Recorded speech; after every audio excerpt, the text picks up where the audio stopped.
On today's episode of Locked On 76ers, Keith and I get into the man that everyone's been talking about, not only since he was traded to Philadelphia, but also during the offseason as it now has begun. That is James Harden, his season and his offseason, his future, right here next on Locked On 76ers. You are Locked On 76ers, your daily Philadelphia 76ers podcast. Part of the Locked On Podcast Network, your team every day.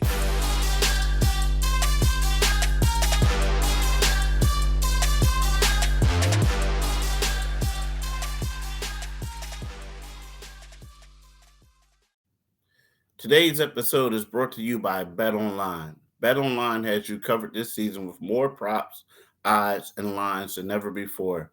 BetOnline, where the game starts.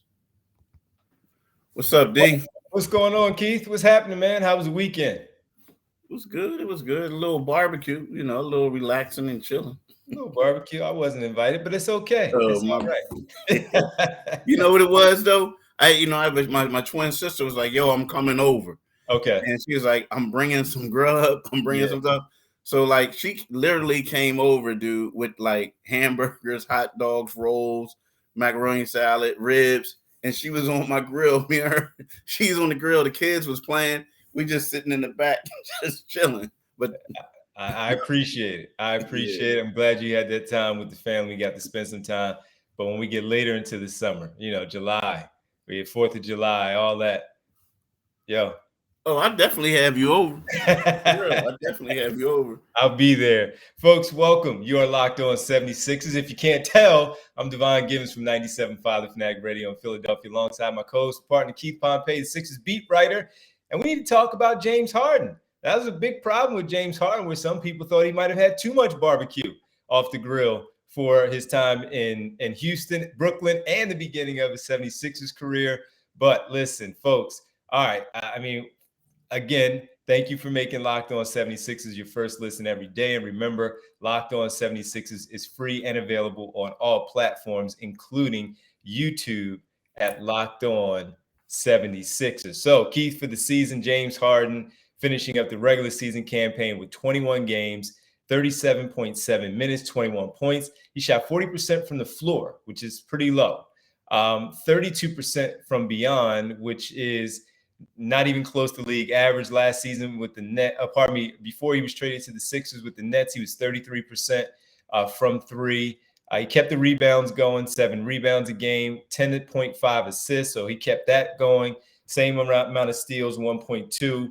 And that's what he did for the Sixers once he arrived. But for his career, Keith, he's a 36% three-point shooter. Now, we know he takes a high volume of threes. So that number can be a little, skewed because of we know he can make them. And I think that was more part of the problem, not making them just in general.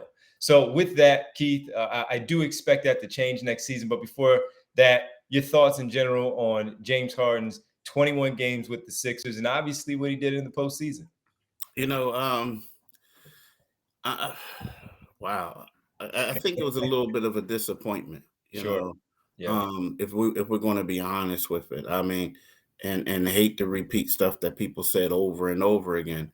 But, Joel Embiid was right. I mean, when he said people here thought they were going to get Houston James Harden, and they got more of a facilitator. So, you know what? When the first 3 games, when he was getting the rock, distributing it to people, no one was complaining, right? Everyone was happy. But then after that, it just seems like he became a different player. Now, maybe he was fresh, he was rejuvenated, those first 3 games, because remember, he missed considerable time before that. But when you look at him, there are some people saying it was the hamstring. Some people think that he can get in the lab this summer and regain some of that stuff. But when you look at his production, and especially in the postseason, he just wasn't that guy that the Sixers wanted. The Sixers wanted 2 things. They wanted a guy who can be the secondary scorer, and they wanted a guy who can close out the games. Well, and you add another thing, they needed a primary ball handler. Well, he was able to become the primary ball handler for the most part, but he struggled mightily with it in against the Miami Heat with the turnovers, especially in games 5 and 6. But in regards to him being a second scorer, he wasn't. And as far as him being a closer, he only had one game where he closed out, and that was in game 4 of the second round series. So, you know, not for being long winded, but you have to say he was a disappointment. I don't disagree with that. It was a bit of a disappointment, and I know we knew what we were getting ourselves into when it came to James Harden. But for the most part, right, he came in, he showed us some really good stuff in the beginning of the season, beginning of his time after the All-Star break in Minnesota, New York. Those are two games that have really highlighted and that stick in my mind. And then it was up and down. Pretty good for the most part. And to your point, asking him to be a facilitator, he did just that. I mean, his assist numbers didn't drop. He got guys really good looks, and he opened things up seemingly for Tyrese Maxey as well. And so he did his part. But you're right, man. Those turnovers really did the Sixers in a big way during the playoffs, where he just simply didn't have control of the basketball. Sometimes he would lose it. Yes, pressure was on him, but they did a nice job, I thought, of getting up on him, getting up in him, and forcing him to give up the basketball, quite honestly, where they threw those extra bodies at him and he had to get the ball out of his hands. And he would just stand around a lot. He wouldn't move. So I think that that's something that they need to really adjust to once the training camp rolls around and all of that. Disappointment because also, Keith, they just simply didn't make it past the second round. They had an opportunity where they won those 2 straight games against the Miami Heat, games 3 and 4 back here in Philadelphia. And while that was commendable, but 5 and 6, run out of gas, Joel Embiid injured, you had an opportunity. And it was the effort that we saw that just wasn't good enough for the Sixers. And that's why they were eliminated when they were. So something that they have to simply improve on. He has to be better. They have to be better. Keith, we need to talk about his contract situation. You can give us some thoughts on and ideas of what could happen. He has a 47.4 player option that I believe he would opt into, and that has to be done by July 1st, right? So we'll talk about that on the other side. What are the other options with him and the team next, right here on Locked On 76ers? Let's talk about Bet Online. Bet Online is your number one source for all your betting stats and sports info. Find all of the latest sports developments, news, and odds, including this year's NBA Finals, the NHL Hockey Conference Finals, Major League Baseball, and of course, the latest fighting news from MMA and UFC to boxing. BetOnline is your continued source for all your sports wagering information, including live betting, esports, and more. Head to the website today or use your mobile device to learn more about the trends and actions. BetOnline is where the game starts. I'm telling y'all, do it today, people. Definitely do it today. No question. Thank you for making Locked On 76ers your first listen. For your next listen, check out the Locked On Now podcast for nightly recaps of every NBA game with analysis from our local experts. It's free and available wherever you get your podcast. Well, Keith, do it today. The Sixers don't have to do it today with James Harden. They have the entire month to figure out what they want to do. And, things heat up during the NBA draft, which will be on the 23rd of this month. But they have to figure out what they want to do with him, whether it's a long-term extension, him picking up the player option. They do something from there. First, if he picks up the player option, Keith, what are his options after that? And what are the Sixers able to do with Harden if he opts into that 47.4? Is it they just simply play it out, or can they still try to put together a long-term extension, whether it's 2, 3, 4, 5 years, the max being 5? They can do all of that even if he does opt in, correct? Yeah, they can do all that. Like, let me get these dates for you because I have the dates down, and I know you mentioned them before. Yeah. So, Danny Green and James Harden are the two that are important, I guess. say it again. Danny Green and Yeah, James Harden. Danny Green situation is July the 1st, right? Okay. The thing about James Harden, Harden's deadline to opt out of the final year of his contract is June the 29th. Oh, So they 29. have like 23 days, right? Okay. So, and that will be, and the start of free agency is like 6 p.m. the next day. So, he has to opt out right before he becomes a free agent, right?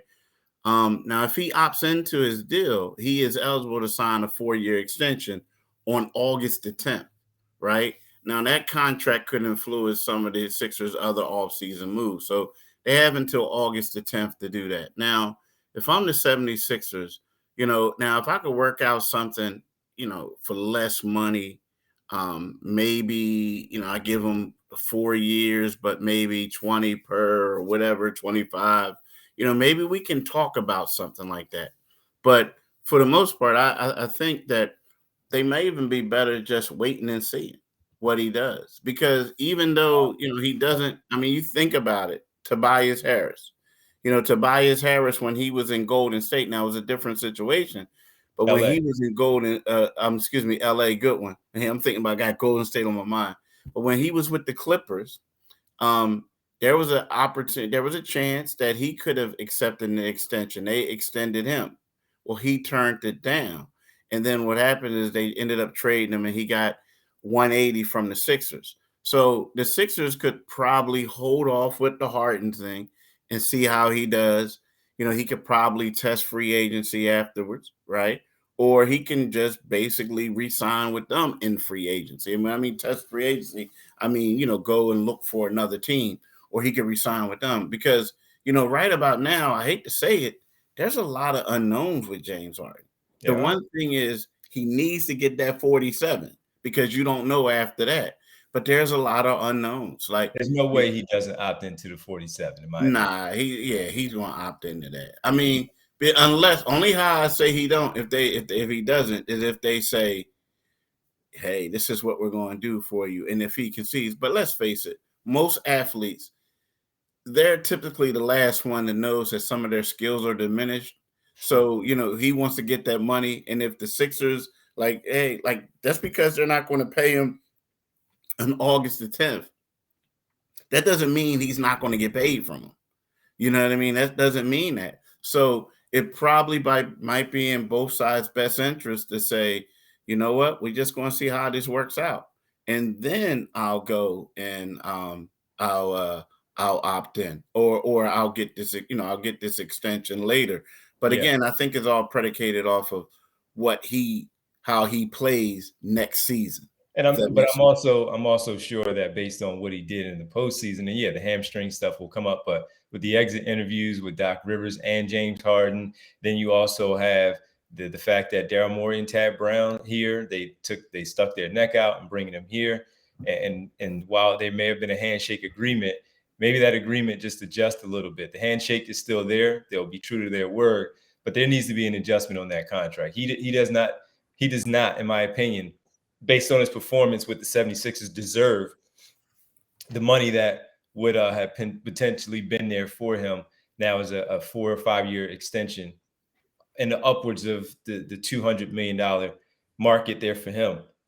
No way, no how. It either has to be the 47 or they negotiate something smaller, to your point, 2 to 3 years for me, watching him play as a maximum. He could come back and he could be different and all of that. But right now, based on what we saw, Keith, there's no way that I would feel comfortable and happy with them if they decided to do that and giving him anywhere close to $200 million. He didn't do anything here to earn that.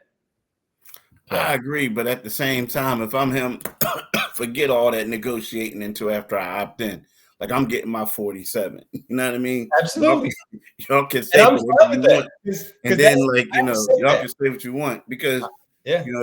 like, if he plays okay, there's somebody going to throw something at him. Yeah, and he did play okay. He played okay.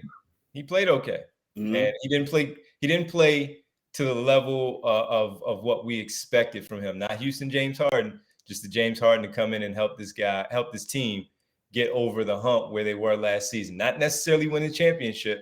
It was more about taking that next step. That's why you make the move, but not only for this particular season that just passed, but also for the seasons ahead, however long he's here. So, folks, we expect him to be back. Get ready for him to be back. Hopefully they're in the spot that the Celtics and the Warriors are currently in right now. They're in a series that is even up at 1-1. Game 3 coming up next in Boston. We need to give our 2 cents on that from Keith and I here next on Locked On 76ers. Welcome back to Locked On 76ers, the NBA Finals. Well, they've been entertaining. And if you look at the first 2 games, if you saw them, you would say, man, Golden State, 2-0 lead. They protected home court. And here we are going to Boston. Boston looking to do the same in games 3 and 4. Well, Boston did a great job in game 1, where they came back in the fourth quarter down by as much as 15. Looked like the game was out of hand for them. Jason Tatum couldn't hit a shot yet. Al Horford knocks down 6 threes. Derek White gives his point production off the bench, scoring 20-plus points. Jaylen Brown had kept them in it in the third and early fourth before Horford and Derek White really took over, and Horford being the storyline there, and they won game 1. How does Golden State respond? Well, they respond with a win to even up the series on Sunday night. Now the series shifts to Boston. I thought personally, Keith, that Boston would win this one in 6, and they're still on pace to do that. But I would never count out Golden State because of their championship pedigree, their DNA, those 3 that they have there with the coaching staff that has been there before. They know how to win it. And this game 3 is crucial for them coming up on the road against Boston. Yeah, it is. It's crucial. And it's also like one of those things where typically you kind of I didn't expect them to get blown out, but I expected Golden State to win. Similar to you, they're a good team, and typically whenever in these finals, whenever the team win, and whenever whoever wins the first game, especially if it's kind of convincingly or the way that the things swung in the fourth quarter, they're typically get a little bit overconfident, and the other team gets motivated, especially staying at home, because they know right now it's kind of like do or die moment for us. And I felt like that's what it was. And I feel like it's going to be a good one. Now, one thing I will say about this, there was a lot of, I think they let Draymond get in their head a little bit too much.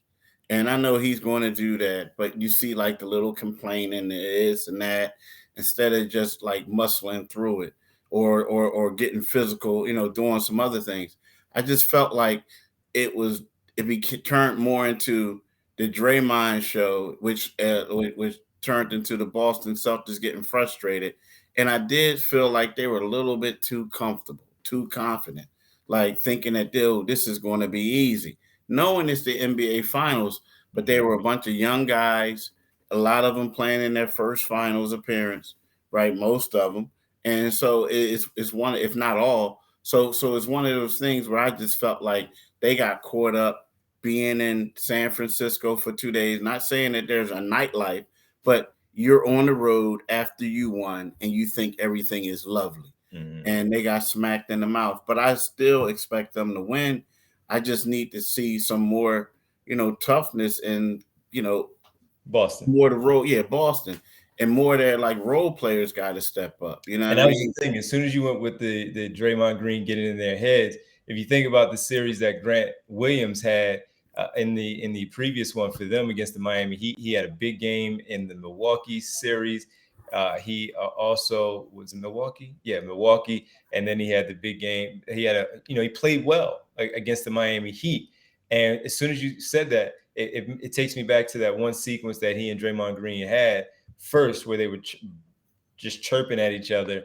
And then the second one, a little bit later as the game was closing out and Grant Williams was all getting up his body. And I was reading the story while I was listening. I think I was listening to a game where I was reading the story where they were talking about how sometimes they have to see if they can just calm Grant Williams down because he thinks he's maybe better than he really is. And it's like, dude, I mean, look, say what you want about Draymond Green, but he can get into your head and make you change a lot of how you're thinking in the moment of that game. And I saw that, and he's making these plays like he normally does. Draymond does. They're shooting well. Steph Curry's having a phenomenal series so far through the first 2 games. They're getting contributions from other places, Jordan Poole, Otto Porter. It's really about when they hit their shots and all. and how they do it. Gary Payton Jr. at the second is back. He's able to give his defensive effort and change the complexity of the game as well. So I think that right now going in game 3 is going to be really important for both teams. Obviously, even up, you get the leg up. No crap, right, Devon? But no, it's more of who can gain that momentum. Did Golden State take it back, and they have proven that they can win on the road? But Boston is good at home. So it's going to be a tough one for the Golden State Warriors to go into the TD Garden and see if they can pull off this upset on the road and take this one. So I've been entertained. I would like to see Golden State win, but again, I chose the Boston Celtics in 6, and let's see what game 3 has in store for us, man. It's going to be a fun one. I'm going to be honest with you. I didn't like last night's game. No, you didn't. Nah, I mean, and here's the only reason why is because it was over after the third quarter. So I'm like saying to myself, like, man, like, because I expected a run though. Yeah, you expected them to come back, and then my man, he like basically had it. He came out with the all bench players, and it's like, yeah, he did. It's like, okay, I get it. They're down. They're about to be down by 30. But my thing is, and the reason why, and selfishly, I want all these games to be close, go down to the last second, because after the NBA Finals over, yes, we have the draft and we have Summer League, but to me, it's like I'm not really into baseball. I mean, I cover it, I'll do whatever, but I'm not a major league dude, right? I'll go to a game, but to me, it's once basketball season is over, then I'm just waiting for football. Seriously. And then that's not until the fall. So it's like selfishly, I want all these games to be close and go to overtime if possible. I got you. Well, it should be a good one. The next one, man, I think it will be a good one in the next one. And we'll hopefully get something from there. And Keith, on our next episode, as we thank everybody for making Locked On 76ers your first listen every day, Tyrese Maxey. Yeah. Got to talk about the young fella. He had a fantastic season, a good playoffs, tailed off a bit, but we'll get into Tyrese Maxey's 21-22 campaign on the next episode. Now, make your second listen Locked On NBA. We're Locked On experts covering the biggest stories around the NBA every Monday through Friday in less than 30 minutes. It's free and available wherever you get your podcast. Keith, tell the people about the other things. You know what y'all can do? You guys, wherever you listen to your podcast at, wherever you can subscribe to this podcast, Locked On 76ers. But also make sure you subscribe to our YouTube channel, Locked On 76ers YouTube channel, by just clicking on the Liberty Bell, bang, and then you get a subscription. But also, it'll be great if you could give us a follow on Twitter. You can follow my man Devon at DevonG975. You can follow me on Twitter at Pompey on Sixers. So do that today, people. Do it today. Do it today. You won't be disappointed, folks. Thanks so much for making Locked On 76ers your first listen. We really appreciate it, and we will be back with you tomorrow. Keith, have a great rest of your Monday, man. I'll catch up with you tomorrow. All right, my man. Peace. Thanks, man. Talk to you.